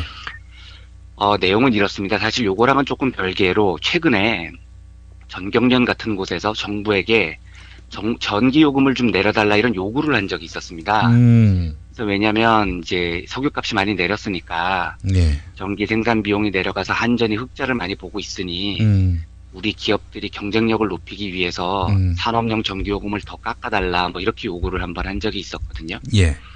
제가 그래서 그때 참 그 소식을 들으면서 야 진짜 개소리도 버라이하게 하는구나 그렇게 웃고 말았는데 예. 제가 이렇게 말씀을 드리는 이유가 있습니다. 예. 지금 그 우리나라의 그 전기요금 체계가 어떻게 돼 있냐면요. 전기요금이 산업용, 일반용, 상가용, 학교용, 가로등용, 교육용 이렇게 6가지로 구분이 돼 있습니다. 예. 그래서 요금, 기본요금이나 이런 요금들이 다 조금씩 다르죠. 그런데 문제는 뭐냐면 일반용, 그러니까 일반 가정용으로 사용하는 전기요금만 예. 유일하게 누진제를 적용을 합니다. 그러니까 이게 무슨 말이냐면 전기를 1만큼 쓰면 10원을 내고 10만큼 쓰면 100원을 내고 이래야 정상이지 않습니까? 그렇죠. 그런데 1만큼 쓰면 10원을 내는데 10만큼 쓰면 한 400원이나 500원을 물리는 구조가 돼 있는 겁니다. 아. 예, 그러니까 전기를 많이 쓰면 많이 쓸수록 전기 요금을 누진적으로 굉장히 높게 매깁니다. 그래서 여름에 에어컨 한번 잘못 틀면은 전기 요금 폭탄이 나오는 거죠. 그런데 산업용, 상가용, 학교용, 가로등 교육용에는 이런 누진제를 적용하지 않습니다. 유일하게 일반 가정용에게만 이런 누진제 요금을 적용을 합니다. 그래서 이 곽상한 변호사 분석에 따르면 전기 요금으로 따지면 전기 요금을 일정 이상으로 쓰면 산업용에서 쓰는 것보다 일반용 전기 요금이 40배, 50배 이렇게 비싸다는 겁니다. 그런데 이 전기 요금을 그 용도별로 구분을 해서 특정 전기 요금을 비싸게 받는 것, 세계적으로 이런 경우가 거의 없다고 하더라고요. 그런데 사실 이게 경제학적으로 보면 당연한 거거든요. 이게 뭐 일물일가의 원칙이라고 하는데 하나의 물건에는 하나의 가격이 부여되는 게 당연한 겁니다. 그래서 세계적으로는 산업용은 낮게 매기고 가정용은 높게 매기고 이런 경우가 굉장히 드물다는 겁니다. 거의 한국에만 있는 현상이라는 거거든요. 근데 이게 언제 도입된 시스템이냐면 1972년도 유신정부 시절 때 도입된 시스템입니다. 예. 오일 쇼크를 한번 겪으면서 석유 아껴 쓰자, 전기 아껴 쓰자, 에너지 아껴 쓰자 이런 취지였다는 거죠. 예, 그런데 아껴 쓰는 건 좋단 말입니다. 좋은데 왜 가정집에서만 아껴 써야 되느냐는 겁니다. 제가 이제 궁금한 건 바로 이겁니다. 예. 저희 이제 청취자분들 다 공감을 하실 텐데요. 저희 집에도 뭐 자랑을 하자면 저희 집에도 조그만한 에어컨이 하나 있거든요. 그런데 여름에 못 틉니다. 제가 2년 전인가 에어컨 한번 신나게 틀다가 예. 전기요금 폭탄을 한번 맞아가지고 예, 그 뒤로는 여름에 더우면 애들 다 옷 벗기고 창문 열고 선풍기 틀고 자거든요. 예. 작년 겨울에 12월까지 너무 따뜻하다고 해서 뭐 이상고온 현상이라고 해서 되게 행복해 하다가 1월에 갑자기 확 추워졌습니다. 예, 그러니까 저는 애들 둘 데리고 제일 조그마한 방에 모여서 작은 방에 난방 하나 틀고 겨울을 그렇게 버텼습니다. 그런데 이게 제가 뭐 가난하다는 말씀을 드리려는 게 아니고요. 대부분의 사람들이 여름에 에어컨 마음껏 못 틉니다. 전기요금 때문에요. 겨울에도 난방 굉장히 조심하죠. 네. 이게 우리 현실입니다. 예. 그런데 에어컨을 트느냐 마느냐 고민을 할 수 있는 저는 좀 낫습니다. 저는 좀 나은데 우리나라에는 에너지 빈곤층이라는 개념이 있습니다. 이게 뭐냐면 그러니까 정의상이요. 전기료나 연료, 난방비 기준으로 에너지 구입 비용이 가구 소득의 10% 이상이면 에너지 빈곤층이라고 생각을 합니다. 예. 그러니까 내가 한 달에 20만 원을 쓰는데 에너지 비용으로 월 소득이 200만 원이 안 되면 월 소득에 비해서 에너지 사용 비중이 10%가 넘으면 에너지 빈곤층이라고 보는 거죠. 예. 이게 무슨 말이냐면 에너지 비용이 비싸서 생기는 문제이기도 하지만 대부분 에너지 빈곤층들은 가구 소득이 극도로 낮은 극빈층들입니다. 그러니까 월 100만 원 정도밖에 못 버는 사람들. 그런데 어쩔 수 없이 에너지 비용으로 10만 원 이상 쓰면 이 사람들은 에너지 빈곤층이 되는 겁니다. 예. 그런데요, 저희가 이 굶주림이나 뭐 월 소득이나 이런 것들은 많이 생각을 하지만 한번 생각을 해보십시오. 겨울에 추운데 난방을 안 하고 지낼 수 있느냐? 이건 먹는 것만큼 중요한 문제입니다. 왜냐하면 얼어 죽을 수 있거든요. 예. 우리가 에너지 빈곤층이라고 말씀드리는 이런 분들이요, 사는 집들 다 반지합니다. 지하입니다. 바람 안 통합니다. 여름에 더우면 혹은 겨울에 추우면 생명의 위협을 느낍니다. 이 사람들은 이게 생존의 문제인 거거든요. 그런데 우리나라의 이 에너지 빈곤층 숫자가 2009년에 123만 가구였습니다. 예. 근데 이명박 대통령이 취임을 하면서 2013년까지 이걸 89만 가구로 축소하겠다고 발표를 합니다. 123만 가구에서 89만 가구로요. 이 현실이 어떻냐면 2013년에 178만 가구로 55만 가구가 늘어났습니다. 예. 우리나라의 에너지 빈곤층이 무려 178만 가구라는 겁니다. 근데 여기서 한 가지 더 추가를 하면은요. 실제로 에너지 빈곤층은 이거보다 훨씬 더 많을 가능성이 높습니다. 왜냐하면 에너지 빈곤층으로 포함이 되려면 월소득 100만 원 중에 에너지 사용 비용이 10만 원이 넘어야 에너지 빈곤층이 되는 겁니다. 에너지 사용 비중이 소득에 비해서 10%가 넘을 때 에너지 빈곤층이 되는 거니까요. 예. 그런데 실제로 월소득 100만 원인 사람들이요. 겨울에 난방 못 틉니다. 100만 원 가지고 먹고 살아야 되니까요. 예. 당장 먹고 사는 것만으로도 100만 원이 충분치 않지 않습니까? 당장 의식주 문제가 해결이 안 되기 때문에 100만 원으로 다 쓰고 나면 난방을 틀 여력이 없는 겁니다. 그런데 이런 사람들은 에너지 빈곤층으로 통계가 안 잡힙니다. 예. 이런 사람들까지 다 짐작을 해보면 200만 가구가 넘을 것이다라는 추정이 굉장히 많습니다. 예. 대한민국의 200만 가구가 겨울에 추우면 목숨의 위험에 노출이 되는 겁니다. 이게요, 농담이 아니고 현실입니다. 저희 1월 23일, 24일이요. 주말을 포함해서요. 그 한 주 동안 그 주 주말에 기온이 영하 19도까지 떨어졌다고 하더라고요. 기록을 살펴보니까요. 예. 체감 온도가 영하 30도였다고 합니다. 그 한 주 동안 10명이 죽었습니다. 사람들이. 왜 죽었겠습니까? 스키 타다가 죽은 게 아닙니다. 이 사람들이. 예. 집에서 난방을 못해서 죽은 겁니다. 작년 7월에 폭염으로 인한 사망자가 6명, 8월에는 5명입니다. 더워서 죽은 사람이 11명입니다. 7, 8월에.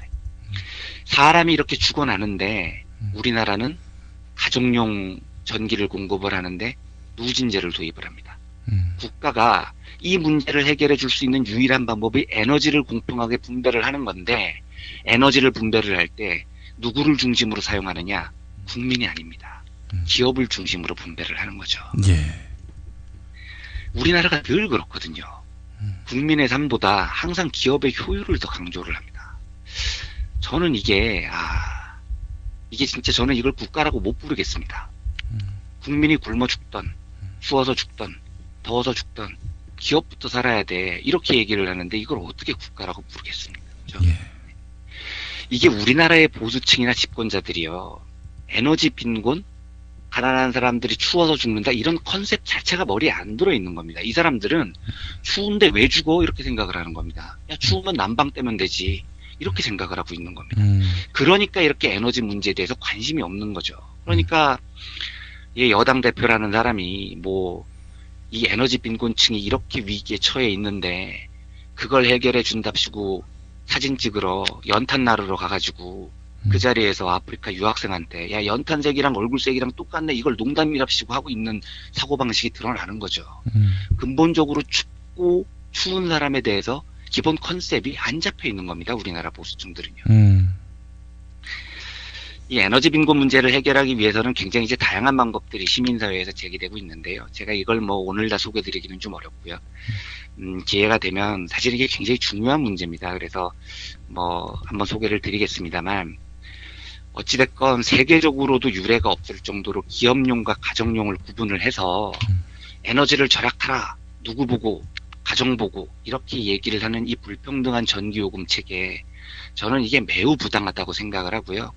박상한 변호사가 인터뷰 때 이것은 결국 기업에게 에너지를 몰아주고 기업의 소득을 늘리는데 개인 이 가정들이 희생을 해야 된다고 코멘트를 하던데 매우 동감을 합니다. 그래서 박상한 변호사가 지금 이걸 가지고 법률적 싸움을 하고 있는 것 같은데요. 예. 그 싸움에 대해서 뜨거운 지지의 의사를 보내고 지금 재판이 계속 연기가 되고 있다고 하더라고요. 재판부에서도 굉장히 부담스러워하는 모양입니다. 그런데 박상한 변호사가 주도하는 이 재판에서 꼭 성과를 거둬서 우리 국민들에게 기업이 아니고요. 우리 국민들에게 보다 평등한 에너지 사용의 권리를 되찾아주는 계기가 되기를 굉장히 깊은 마음으로 소망한다는 말을 전해드리고 싶습니다. 예, 저도 응원하고 지지합니다. 자, 다음 소식 살펴볼까요? 2017년도 예산안 편성 지침이 발표됐는데 그동안 말도 많고 탈도 많았던 국가부채 이제 관리가 들어가는 겁니까? 예, 일단 말은 그렇습니다. 말은 어제 오전에 제가 이제 말씀은 드리겠지만 조금 못 믿어온 구석이 있긴 한데요. 네. 어제 오전에 제 17차 재정전략협의회라는 게 열렸습니다. 보통 그래서 전해 초에 요쯤 되면 이듬해 예산, 그러니까 올해 예산이 아니고 이듬해 예산에 대한 가이드라인을 재정전략협의회에서 발표를 합니다. 예. 그런데 2017년 예산에 대한 가이드라인이 대체적으로 발표가 됐는데요. 예. 예산안 세세하게 말씀드리면은 조금 복잡하니 요지만 말씀을 드리면 국가 부채가 너무 많다는 겁니다. 예. 이제 유일호 부총리의 이야기입니다. 유일호 부총리의 코멘트를 하나 소개를 해드릴 텐데요. 요거를 조금 요 방송하는 짧은 시간 동안 기억을 해주셨으면 좋겠습니다. 제가 그 후반부에 다시 한번 말씀을 드리겠습니다. 예. 수출 부진과 내수 위축 등으로 세입이 크게 늘지 않는 상황에서 복지와 성장 동력 확충 등 세출이 늘어나면서 예. 국가 채무가 급증하고 있어서다. 이게 이제 유일호 부총리의 발언이었습니다. 김종인 더민주 대표가 최근에 이런 발언을 한 적이 있죠. 노무현 정부 시절에 국가 부채가 10조 원 늘었을 때 당시 한나라당은 국가 부채 때문에 우리 경제가 큰 공경에 처할 것이라고 난리를 쳤다. 예. 그런데 그 이후에 이명박 정부는 100조 이상 국가 부채가 늘어났고 지난 3년간 현 정부는 160조 이상 국가 부채를 가져왔다. 이런 그 코멘트를 한번 한 적이 있었습니다. 예. 실제로 이 수치는 사실이고요. 국가 부채가 이명박근혜 정부 시절에 기하급수적으로 늘어났죠. 지금 현재 이제 국가부채 총 규모가 한 600조 원 정도 되는 걸로 알고 있는데요. 예. 가계부채가 1200조 원이니까요. 정말 뭐 부채 공화국입니다. 우리나라 GDP가 한 1600조 원 정도 되는데 가계부채, 국가부채를 합치면 그걸 넘어서 버리는 아주 심각한 상황이죠. 예.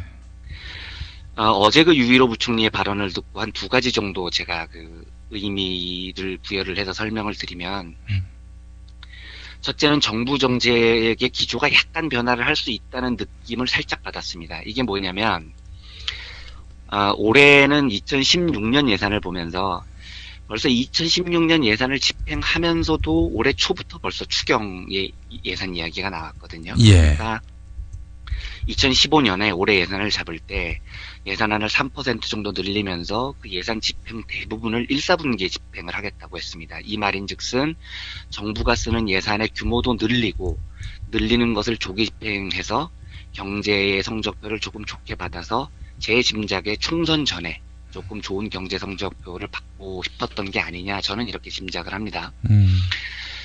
그런데 내년에 지금 이제 유일호 부총리의 말로는 내년에는 부채를 관리를 할 필요성이 있다라고 코멘트를 하는 걸 보면 저는 일단 뭐 그 방침에는 동의를 하지만 내년에는 선거가 대선이 있지 않습니까? 예. 대선이 있는데 재정을 더 확대하지 않고 부채를 관리를 하겠다고 하는 코멘트가 무슨 의미가 있을까 조금 이제 생각이 많이 드는 대목이더라고요. 그러니까 첫 번째 추정은 어차피 내년 대선에서 박근혜 대통령이 또 될 것 아니니 내년부터는 경기 부양보다는 지금 부채 문제가 너무 심각하니 이걸 이제 본격적으로 관리를 해야 되겠다. 어차피 땡겼을 돈은 올해 충분히 땡겼었으니까 이런 추정이 하나 가능하고요. 네. 둘째로는 그럴 리가 없다. 내년 대선에서도 야권으로 그 정권이 넘어가면 박근혜 대통령은 견딜 수가 없을 터이니 예. 내년에도 국가 부채를 늘리는 한이 있더라도 재정 지출을 확대를 할 가능성이 높은데 당장은 내년에 재정 지출을 좀 줄이고 부채를 관리를 하겠다고 얘기를 해놓고 총선을 앞두거든요. 그리고 내년에는 이제 말을 뒤집어서 다시 돈을 막 풀어서 쓸 가능성이 높다. 요럴 가능성이 있을 것 같고 하여튼 뭐 둘 중에 하나일 것 같습니다. 예. 어느 쪽일지는 잘 모르겠습니다만은 결국은 대선하고 굉장히 밀접한 관련이 있을 거고요. 내년에 국가부채를 정말 유일호 부총리가 얘기를 했던 대로 관리를 하게 될지 아니면은 대선을 의식해서 또 돈을 풀지 이건 조금 지켜봐야 될 것 같습니다. 예. 그런데 제가 오늘 이제 이 그 국가부채에 대한 문제의 이야기를 들으면서 저희 청취자분들께 한 가지 말씀을 드리고 싶은 게 있습니다. 김종인 더민주 대표가 아까 얘기를 했듯이 이명박근혜 정부에 들어와서 국가부채가 무지하게 늘었다. 이 말을 우리 청취자분들이 국가부채가 너무너무 늘었다는 건 문제지만 국가부채 자체가 늘었다는 것이 무조건 문제다라고는 생각을 안 해주셨으면 좋겠습니다. 예. 이게 무슨 얘기냐면 경제가 안 좋을 때 정부가 재정 지출을 늘리는 것은 굉장히 바람직한 현상이라는 말씀을 드리고 싶은 겁니다. 그러니까 보통 이제 보수 정부, 신자유주의 정부들이 집권을 하면 제일 먼저 뭘 하냐면 정부의 규모를 줄이는 일들부터 시작을 합니다. 작은 정부를 지향을 하거든요. 예. 그러면서 자꾸 이제 우리가 뭐 역사 드라마를 보거나 뭐 이 머릿속에서 자꾸 이게 고정관념이 어떤 게 있냐면 공무원들은 놀고 먹는 조직이야. 정부는 하는 일도 없이 있는 조직이야. 그래서 정부는 작은 정부가 되는 것이 바람직해. 이런 게 국민들 의식이 굉장히 많이 박혀 있습니다. 예. 그래서 신자유주의자들이 정부 기구를 축소를 하고 정부 지출을 줄이겠다고 얘기를 하고 작은 정부를 지향한다고 하면 의외로 이게 굉장히 먹히는 거죠. 예. 그래서 저는 그 이명박 정부가 들어선 이후에 했었던 일 중에 제일 깼었던 게 정부 기구를 축소를 한다면서 예. 문화부하고 체육부를 통합을 하더라고요. 뭐 문화관광체육부인가 이렇게 한 부서로 만들어 놓고 예. 장관은 유인촌입니다. 그래서 제가 진짜 황당해서 아니 유인촌 장관이 체육에 대해서 뭘 한다고. 예. 그러니까 이 신자유주의자들 생각이 이런 겁니다. 합칠 수 있는 건 다 합쳐놔라. 최대한 정부 기구는 축소를 해라. 그리고 정부 지출은 최대한 줄여라. 이런 게 이제 이 사람들의 마인드인 거거든요. 네. 지금 이 상황에서 박근혜 정부가 제대로 하지도 않았지만 어쨌든 뭐 복지 정책에 지출을 했답시고 지들 말로는 이러면서 지출이 늘어서 그리고 세입은 충분하지 않았기 때문에 국가 부채가 이렇게 늘었다는 건데요. 근본적으로 국가는 균형 재정을 이루는 것이 반드시 바람직하지 않습니다. 국가는 굉장히 신축적이어야 됩니다. 기업은 이 재무제표를 딱 까보면 이익이 남는 게 좋은 거죠. 가계부는 이익이 남는 게 좋은 겁니다. 그런데 국가의 이 재정 지표를 살펴봤을 때 세입이 세출보다 많다. 이건 문제가 있는 겁니다. 국가가 이익을 남기면은 안 좋은 겁니다. 뭔가 국민들의 세금을 효율적으로 못 썼다는 얘기인 거죠. 그래서 사람들은 재정 균형이 항상 좋은 거라고 얘기를 합니다. 세금이 들어온 만큼 적절하게 쓰는 것이 좋다. 그런데 이것도 반드시 옳은 말은 아닙니다. 지금처럼 경기가 안 좋을 때는 국가가 재정 지출을 확대해서 부채가 조금 더 늘더라도 정부가 국민들의 소득을 늘리는 일에 적극적으로 기여를 하는 바가 필요합니다. 왜냐하면 지금 시장에서는 국민 소득을 늘리는데 아무 관심이 없으니까요. 재벌들은요. 예. 그러니까 국가가 조금 더 적극적인 재정 정책으로 국민들의 소득을 늘려주는 것은 저는 바람직하다고 보는 쪽입니다. 그런데 그렇다면 지금 국가 부채 문제가 심각하지 않냐? 그렇지 않습니다. 제가 말씀을 드렸듯이 우리나라 GDP가 1,600조 정도 되는데요. 예. 지금 국가 부채가 600조 원이라는 건 굉장히 위험한 수준입니다. 가계 부채도 1,200조 정도 되니까요. 예. 그러면 이제 이런 질문이 나올 수가 있습니다. 어쩌라는 거냐? 야, 국가가 부채를 늘려서라도 재정 지출을 확대를 하는 것이 특히 경기 침체기예요. 확대를 하는 것이 좋다고 이야기를 해놓고서 지금 국가 부채가 이렇게 많은 건 문제라고 얘기를 하면 해답은 뭐냐? 이런 질문이 당연히 생길 수 있지 않겠습니까? 예. 여기에 대한 질문의 해답은 증세입니다. 세금을 늘려야 됩니다. 그러니까 지금 박근혜 정부가 하고 있는 가장 큰 문제점은 뭐냐면 재정 지출을 확대를 해서 국가 부채가 늘었다. 국가 부채가 늘었다는 건 문제죠. 그런데 재정 지출을 확대를 했다는 것이 문제가 아닙니다. 저는 더 확대해야 된다고 보는 쪽입니다. 예. 그러면 문제는 뭐냐? 국가 부채가 이렇게 늘었다는 가장 핵심적인 문제는 세금을 제대로 못 걷었다는 겁니다. 맞습니다. 예. 제가 처음에 유일호 장관이 했었던 얘기를 기억을 해달라고 말씀을 드렸는데요. 그게 뭐였냐면 다시 한번 읽어드리겠습니다. 수출 부진과 내수 위축 등으로 세입이 크게 늘지 않는 상황에서 세금이 늘지 않았다는 겁니다. 복지와 성장 동력 확충 등 세출이 늘어나면서 국가 재무가 급증하고 있어서다. 이게 유일호 부총리의 현재 상황에 대한 평가입니다. 이 말이 무슨 말이냐면 신자유주의자들은 늘상 그렇게 얘기를 합니다. 법인세 깎아주고 기업에 몰아주고 기업하기 좋은 세상 만들어주면 법인 세율을 낮춰도 기업이 이익이 엄청나게 늘어나기 때문에 예. 세율을 낮춰도 기업들이 내는 세금이 결과적으로는 늘어난다. 이게 얘네들의 주장인 거거든요. 예.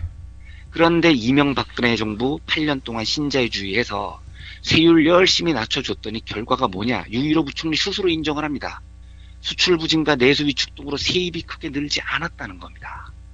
세율을 낮춰줬더니 기업이 이익이 늘어서 세금 자체는 늘어난다는 신자유주의의 기본 전제가 박살이 나버린 거죠. 지금 자기들도 인정을 하고 있는 겁니다. 네. 이런 상태에서 세율을 낮춰놓으니까 당연히 세수가 줄어들죠. 세수가 줄어든 상태에서 박근혜 정부는 복지도 제대로 못하지 않았습니까? 노인연금도 제대로 약속한 것도 못 지켜주고 복지도 지금 못하고 있는데 기존에 하던 것만 겨우겨우 하고 있어도 일정 정도 복지라는 것은 늘어나게 돼 있는데요. 이걸 지금 감당을 못하니 부채가 지금 600조 원으로 늘어나 버린 겁니다. 이게 지금 문제의 원인이라는 거거든요. 빠른 시간 내에 정책 기조를 바꿔야 됩니다. 지금 빠른 시간 내에 이 국가 부채 문제를 해결하기 위해서 유일호 장관이 오늘 얘기를 한 걸 보니 재정 지출을 하는 것을 어떻게 효율적으로 관리를 할 것인가 뭐 이따위 얘기를 하고 있던데요. 택도 없는 얘기입니다. 택도 없는 얘기입니다. 국가 재정이라는 게요. 1년 예산안 쭉 살펴보면은요. 사실은 지금 예산안 중에 줄일 수 있는 거 거의 없습니다. 차라리 남북 통일에 대해서 국방 예산을 줄이면 몰라도요. 국가 예산이라는 것이 그렇게 쉽게 줄었다가 늘었다가 하는 게 아닙니다. 유일호 장관이 지금 이 상태에서 내년도 예산을 효율적으로 만들겠다. 저는 불가능하다고 봅니다. 600조 원 국가부채 줄지 않고 더 늘어납니다. 방법은 하나뿐입니다.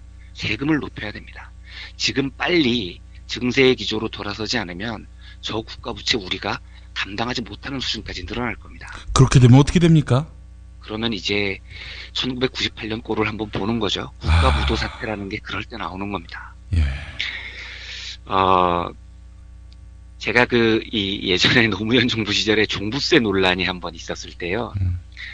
심상정 의원이 한번 글을 쓴 건데 어떤 한 나이 드신 분이 심상정 의원한테 전화를 해서 막 화를 내셨다는 거예요. 예.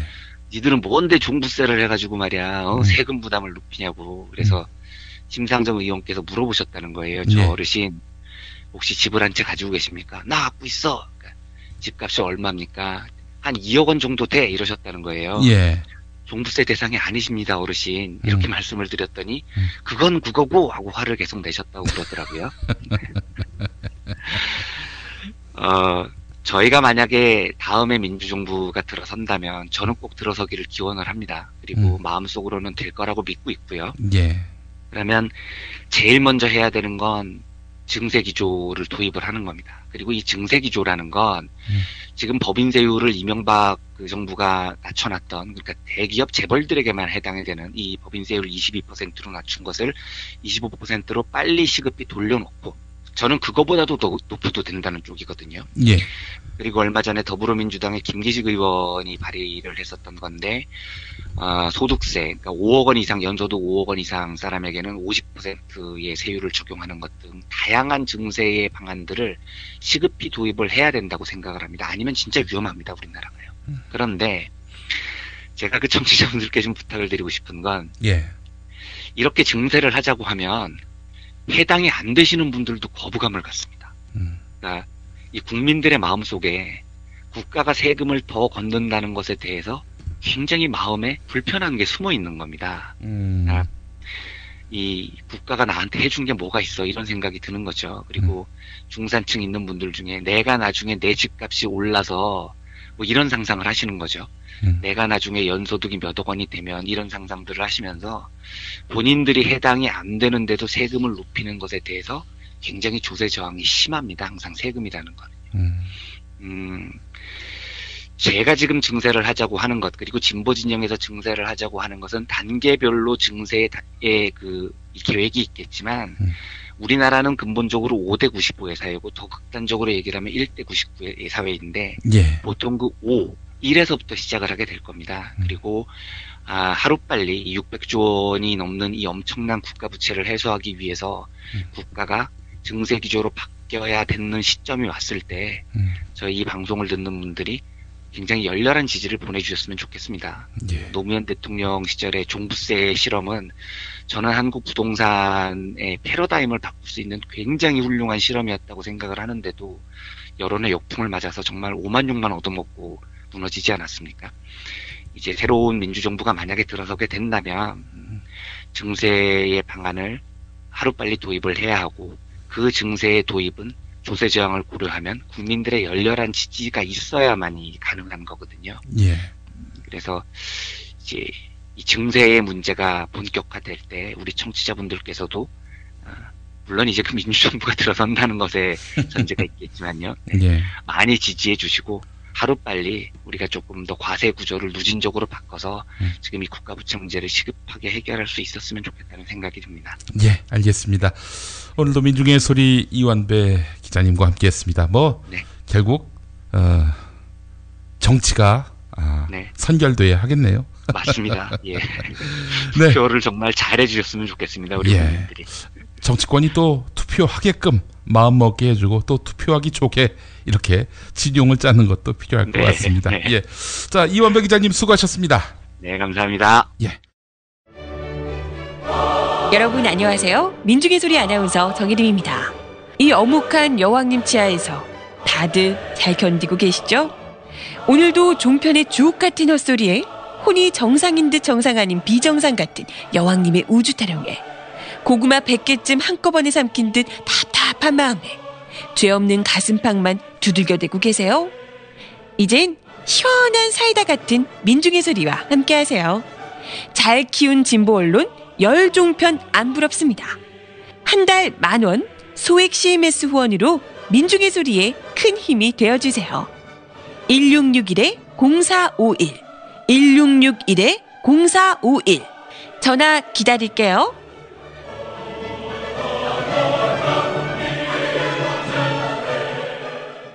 여보, 좋은 꽃 배달 추천 좀 해봐. 회사에서 보내려고? 그럼 좋은 사람과 플라워지. 화환이나 조화가 7만 원도 안 돼. 결제도 적립금으로 가능하다고. 오, 그래? 근데 화환이나 조화 말고 이벤트를 위한 건데. 그거 역시 좋은 사람과 플라워. 꽃하고 케이크하고 샴페인하고 다 해서 10만 원도 안 된다고. 가격도 중요하지만 빨리 배달해야 돼.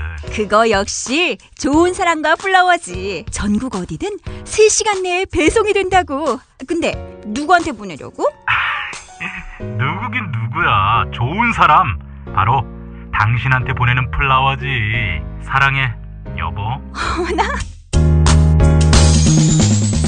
가격, 배송, 느낌까지 좋은 사랑과 플라워는 감동까지 실어 꽃을 배달합니다. 1566-0263 기억해두세요. 1566-0263 4가 아니라 3입니다. 1566-0263 6살 하늘이 밥을 잘 안 먹어요. 엄마, 나 이거 맛이 없어요. 그만 먹을래요. 엄마의 걱정은 점점 더해가는데요. 그런데 이때 택배입니다. 연지연 곰탕이 배달됐어요. 직접 도끼로 팬 장작불 위에 한우 사골과 도가니를 가마솥에 한가득 넣고 24시간 끓인 진국. 연지연 곰탕이 하늘이 입에 들어가는 순간 아, 맛있다. 엄마 한 그릇 더 주세요. 하늘이의 밥도둑 연지연 곰탕. 조미료 같은 첨가물이 전혀 들어가지 않아 엄마의 기쁨은 더하답니다. 연지연 곰탕은 강화군에서 김포시 방향으로 강화대교 건너자마자 있습니다. 포장 판매는 한 팩 800g에 7,000원, 7팩 이상 무료 배송합니다. 주문 전화는 010-7252-1114, 010-7252-1114.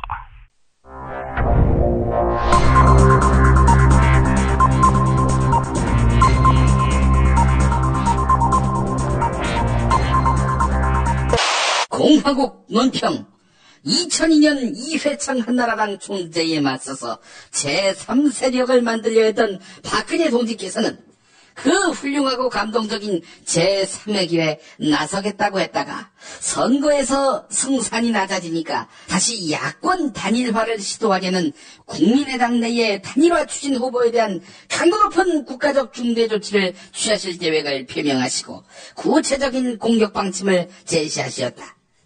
경애하는 박근혜 동지의 단호한 결심은 단일화를 해서 여야 1대1 구도로 만들려고 하는 것이 새로운 정치를 갈망하고 기득권 정치를 혐오해야 하는 국민의 뜻에 반하는 것입니다.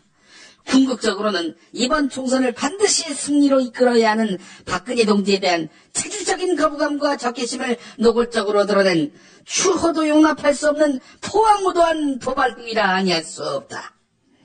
개판 공천, 개판 낙선으로 새누리당 후보가 자력으로는 선거에서 승리할 수 없기 때문에 예산 폭탄을 쏟겠다는 거짓 약속, 야권 분열, 이거 말고는 딱히 방법이 없는 상황에서 야권이 개별적으로나마 단일화를 해서 전체 판세에 변화를 가져다 준다면 박근혜 동지를 참을 수 없이 모독하고 어롱하는 것으로서 천추의 한이들 참혹하고 참담한 대가를 감수해야 할 것이다. 이에 새누리당 진박 캠프는 단일화를 하지 않고 끝까지 버틴 국민의당 후보자에게 박동지의 사인과 사진이 실린 초령을 선물로 내려 원박, 즉 원거리 있는 친박이라는 징표를 인증해야 할 것이다. 그리고 조경태처럼 새누리당 출마의 길을 열어줘야 할 것이다. 그러나 만약 끝내 단일화를 할 때에는 치솟는 분노와 경천동지할 낙선의 불벼락으로 뜨거운 맛을 보게 해야 할 것이다.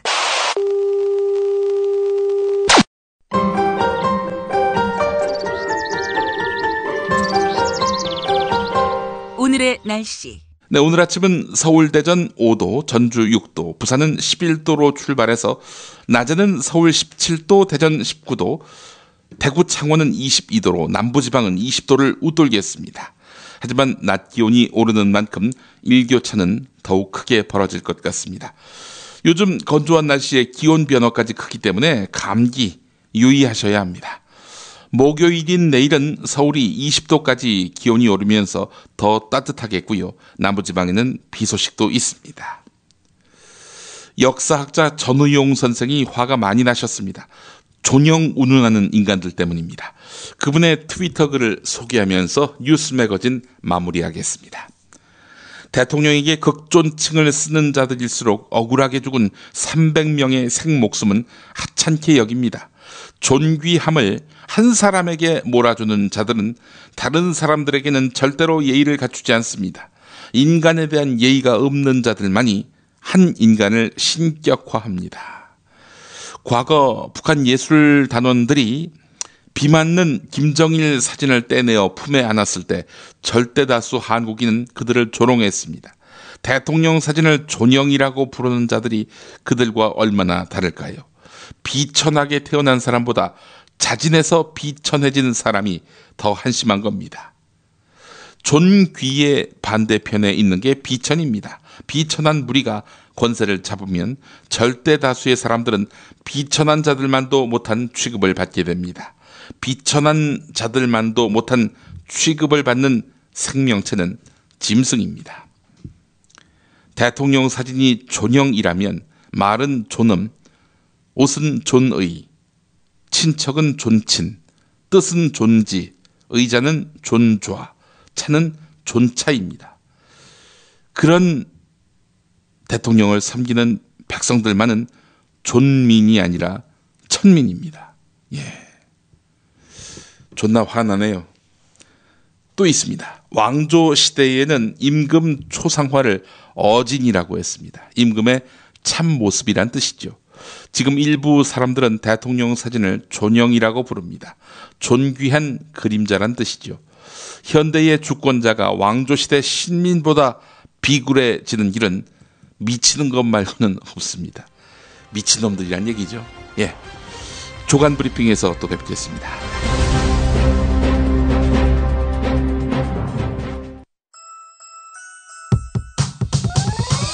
이번 방송 괜찮았나요? 작별의 여운 이렇게 표시해주세요. 다운로드하기, 댓글 달기, 구독하기, 별점 주기. 더 좋은 방송 만들어달라는 약속 이렇게 응원해주세요. 다운로드하기, 댓글 달기, 구독하기, 별점 주기. 기억하셨죠? 다운로드하기, 댓글 달기, 구독하기, 별점 주기.